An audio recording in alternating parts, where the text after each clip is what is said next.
cambio, con el aumento de la ciencia, otra de las señales es que se iba a proclamar el mensaje del tercer ángel, como dice Apocalipsis 14, a toda nación, tribu, lengua y pueblo.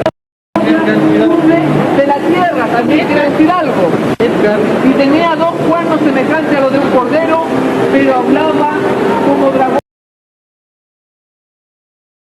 Transformaos por medio de la renovación de vuestro entendimiento, para que comprendáis cuál sea la buena voluntad de Dios, agradable y perfecta. ¿Cómo somos transformados? Por la renovación de nuestro conocimiento en Dios. Y cuando llega esa transformación, salimos de un gusano, salimos de un capullo, nos arrastramos por el mundo, por el suelo, le salen alas a la persona y ya no es un gusano, sino una hermosa mariposa, un ser que puede volar. Pero es transformado por el conocimiento. Cuando venimos aquí a la iglesia venimos a aprender, a escuchar nuevamente esta palabra santa. Pero me voy a detener donde dice, para que comprobéis cuál sea la voluntad de Dios agradable y perfecta. Qué hermoso, hermanita María. La voluntad de Dios que sea agradable para usted, agradable para mí. Una voluntad perfecta. Cuando llegas tú a la plenitud, te sientes contento, te sientes feliz de hacer la voluntad de Dios porque te es agradable y te es perfecta para tu vida, para tu corazón, para todo lo que tú haces. Pero ¿cómo lo logró el apóstol Pablo? Náufrago, lo golpearon, lo persiguieron. ¿Cómo lo hizo el Señor Jesús? Dice que todos lo miraban mal, despreciado, varón de dolores, desechado entre los hombres. Mis hermanos, tenemos que sacarnos toda esta coraza de mal. Y aunque no nos guste, tenemos que pasar por circunstancias, por enfermedades, por sufrimiento, por dolor, porque Dios quiere purificar, que salga el nuevo hombre de tu interior, la nueva mujer que salga y reluzca en obras de justicia. Por eso que vienen todas estas dificultades. Así que no desmayen, ni se asombren. Es una obra que Dios está haciendo en nuestro corazón. Y ahora hay un canto ahí en el oeste, hay un canto que es un canto que fue escrito por Horacio Spafford. Les voy a comentar la historia de un himno para que vean ustedes cómo se debe tomar uno de la mano de Dios en medio de los problemas, de las dificultades, incluso de nuestros hermanos, quizás nuestra familia nos ofende. ¿Lo tienes? ¿Sí? Mi paz como un río inunda mi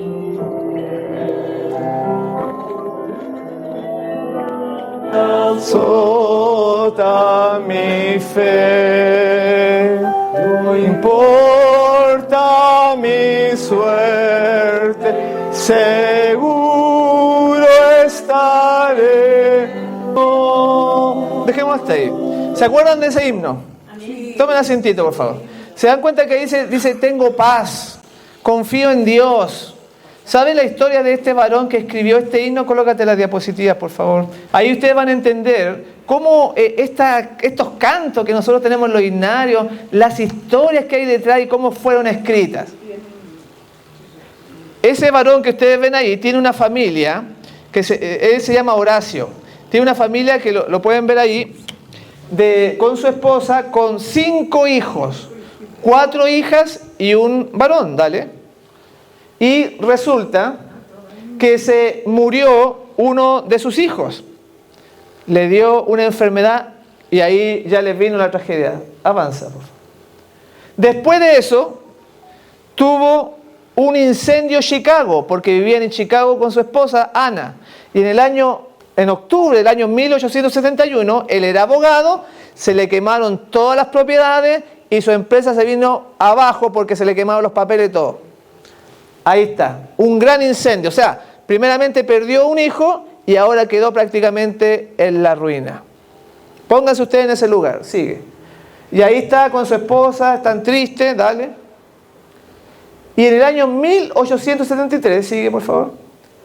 Bueno, aquí están las hijas que él tenía, porque le quedaron 4, que era un hogar lindo, imagínense con chiquititos ahí corriendo para allá y para acá. Una se llamaba Annie, otra Maggie, Bessie y Toneta, o algo así. Le quedan 4 solamente. Dale. Ellos, como la situación estaba mala en Estados Unidos, pensaron en hacer un viaje a Europa, a Inglaterra. Nos vamos a ir a Inglaterra porque aquí la situación está mala. Bueno, ahí él está pensando que se vaya a Inglaterra, pero no pudo irse. Entonces envió a su esposa con sus 4 hijos, con sus 4 hijas, y la envió a Europa, a Inglaterra. Dale. Ahí se están despidiendo, va a tomar el barco de ese tiempo, dale. Y el 22 de noviembre de 1873, el barco zarpa, pero el barco choca en el mar. Dale, por favor. Y ahí ustedes pueden ver la explosión, sigue. Ahí está la gente, ahí está la esposa y están las 4 hijas. Él está en Estados Unidos. Colócate ahora sí el videito ese de... algo terrible, ¿no? O sea, perder a un hijo por la escarlatina, por esa enfermedad, después pierde todas las propiedades, como lo que le pasó a Job. Algo así. Más o menos parecido. Colócate el video. Y se hundió en solo 12 minutos, llevándose 226 vidas. Ana luchó desesperadamente por salvar a sus hijas, pero las olas se las arrancaron una por una de sus brazos. Ella, milagrosamente rescatada, flotaba sola sobre un trozo de madera cuando un marinero la encontró. ¿Quedó sola? Ahí, colócale, páralo por favor. Imagínense cómo en la playa, en el mar, ver una madre que sus 4 hijas se empiezan a ahogar una tras otra y quedó solita ella. Y bueno, y llega a Inglaterra y tiene que escribirle a su esposo que perdió a sus 4 hijas. Entonces el esposo va a Inglaterra, dale por favor, y él viaja en un barco de nuevo, va a hacer un camino hacia Inglaterra. Y cuando él, dale por favor, ahí está en el barco, pueden verlo, y va llegando un momento en que el barco suyo, de él, va pasando donde se murieron sus 4 hijas en el mar. Dale. Y ahí entonces, cuando él va cruzando el mismo lugar donde murieron sus hijas, él escribe la canción que hemos entonado. Miren la historia del... Dale, por favor. Cuando la paz como un río atienda mi camino. Dale. Cuando las penas rueden como las olas del mar. ¿Usted ha pasado por pena? ¿Has estado triste? Bueno, este hombre también. Sigue. Cualquiera sea mi suerte. Vean, ya estaba entregado.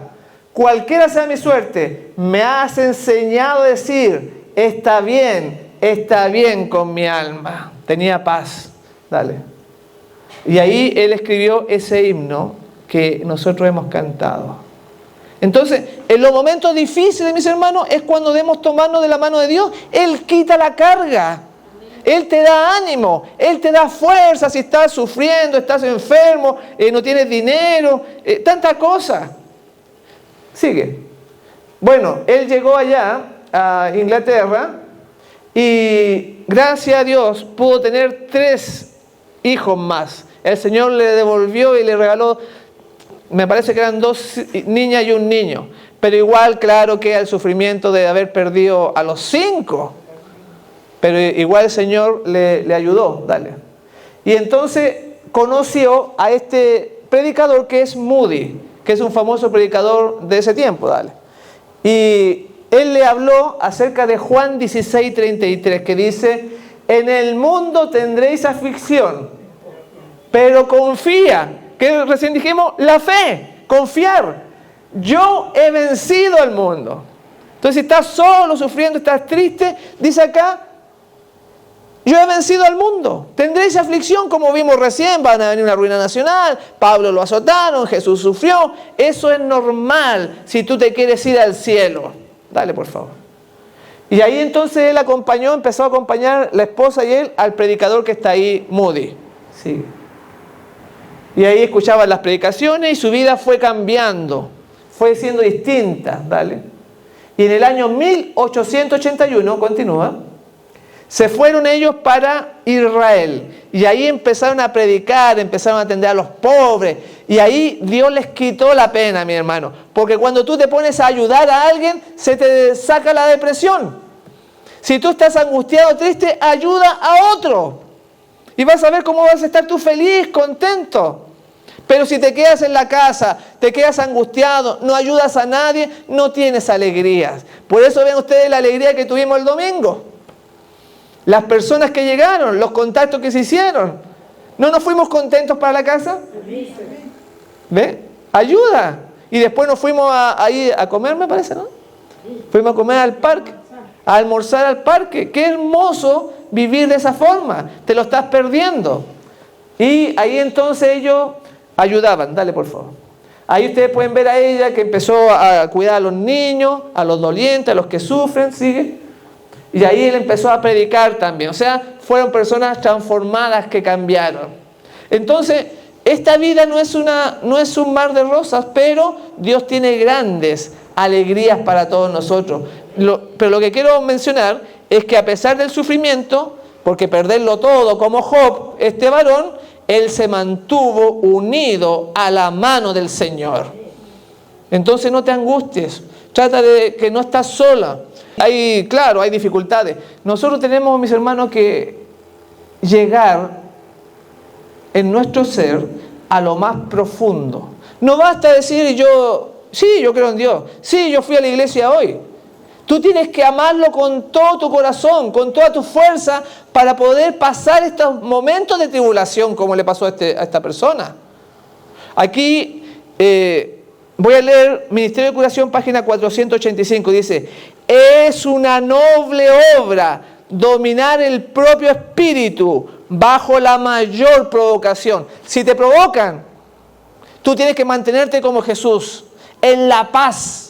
No solamente en la tribulación, como lo vimos recién, en la provocación. Es una noble obra dominar el propio espíritu bajo la mayor provocación.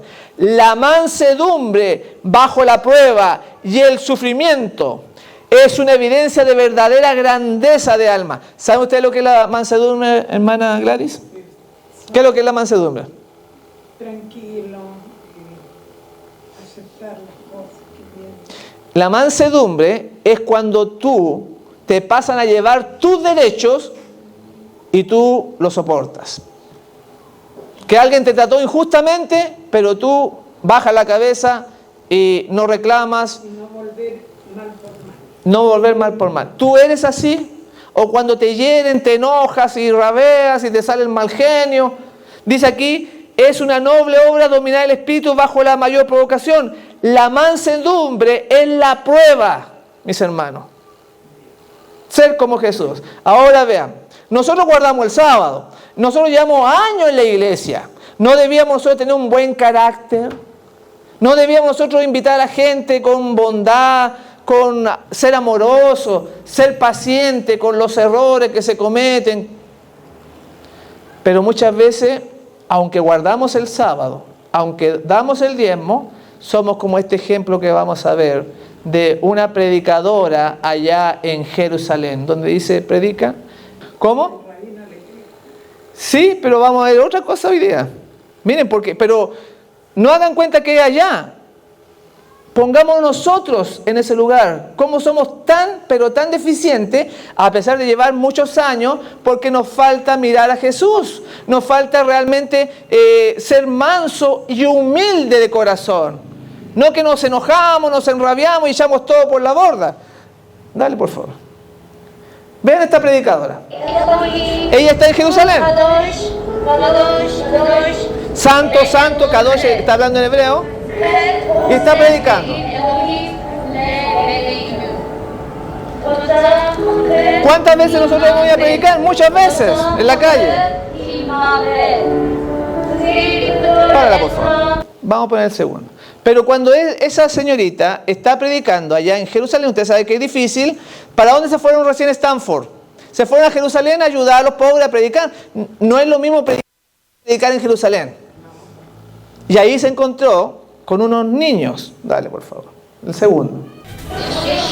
Y ahí llegan esos niños y le empiezan a escupir en la cara. Miren esos jóvenes.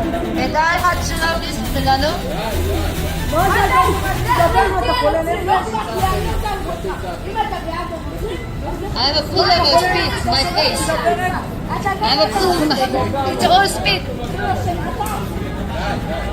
Miren, miren los niños lo que están haciendo. Yeshua amar ani hadere. Bea emet, bea hai. Eini shiba ella darki. Yeshua say, I'm the way, the truth, the... Uno podría decir son niños, pero esos niños tienen padres. Y esos niños guardan el sábado. Hasta tienen una cosita aquí en la ropa, no sé si se dieron cuenta, que son unas cositas que usan porque tratan de hacer lo que la Biblia dice, y vean la actitud. Nosotros, aunque es impactante, muchas veces nosotros somos de la misma forma ofendiendo a pesar de que guardamos el séptimo día. Pensando de que ya somos salvos. Tiene que entrar al corazón. Tú tienes que tomar una decisión personal. De corazón, que en tu casa tú quieras agradar a Dios. Ser imitadores de Dios, decía el versículo. Y nos engañamos pensando que llevo 10 años, 20 años, pero no ha sido regenerado mi ser. Seguimos igual que el mundo. Igualito que el mundo. Y ofendemos y nos portamos. Y cuando nos enojamos, nos olvidamos de que somos de Cristo. Veamos el tercero. Miren ahora, uno puede decir, son los niños, pero vean ahora los adultos. El tercero. Aquí dice tres. Los niños insisten. Stop spitting! Stop spitting me! Vean ahí el adulto como le está echando.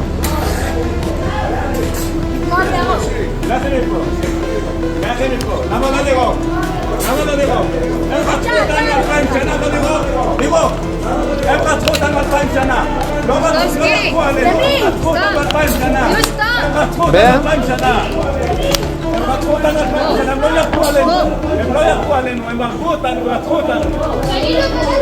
La predicadora dice que se detengan. Stop it. ¿Ven? Ahí, claro, interviene una persona. Hacemos al siguiente, al que sigue. Esos niños, porque son, los padres le enseñan, ¿no? Claro, ahí hay una gente que pasa y que está tratando de defenderlo, pero veamos el otro. Miren el escándalo que se arma. El 4.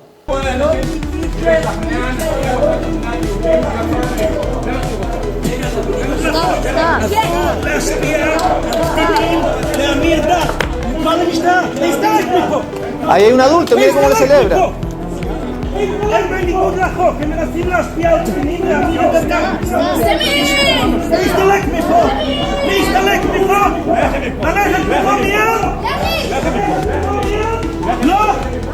Ahí está defendiendo a los niños.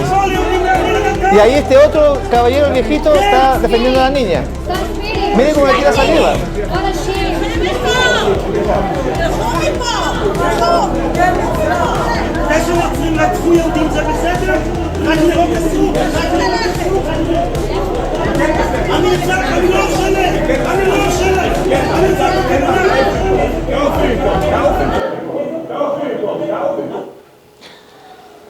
Y eso que hay libertad todavía.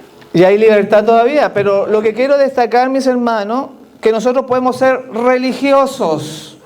Porque esas personas judías eran religiosos, usted lo veía hasta con el gorrito, y miren los niños cómo eran, pero ¿qué sacamos si estamos ofendiendo a los demás?